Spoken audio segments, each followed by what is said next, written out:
महिन्यात आले होते. लोकसभेच्या आणि विकास कामाच्या काही संबंध नसते. विकास काम एक दिवसामध्ये कधी पूर्ण होत नाही.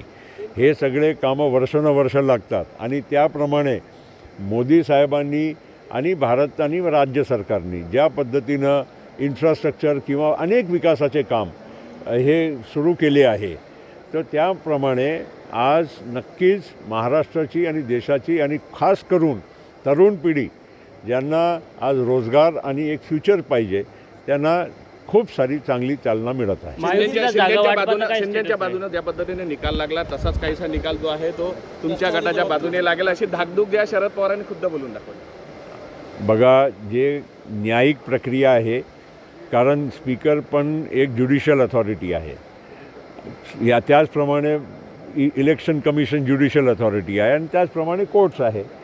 तो आपण एका ज्युडिशियल अथॉरिटीच्या जे काही जजमेंट आहे त्याच्यावर अशा पद्धतीनं भाष्य करणं, टीका करणं हे योग्य नाही आहे. ओ खिसियानी बिल्ली खंबा नोचे हिंदीमध्ये म्हण आहे, तसाच चाललेला आहे. आता पोटदुखी सगळ्यांची झालेली आहे आणि त्यामुळे आता अशी काही ना काही बेछूट आरोप करतात, हे योग्य नाही. स्पीकरची पोझिशन आमचे सगळे नेत्यांना माहीत आहे की त्याची एक वेगळी एक पोस्टची गरिमा आहे आणि ते जर अशीच फालतूची संस्था जर राहिली असती तर आजपर्यंत का हे टिकली आहे. कोर्टाने पण काय सांगितलं की निकाल स्पीकरनी द्यावा. सुप्रीम कोर्टचं काय म्हणणं होतं, फक्त स्पीकरनी वेळ न जास्त घालवता त्याच्यावर त्यांनी आपला निकाल द्यावा.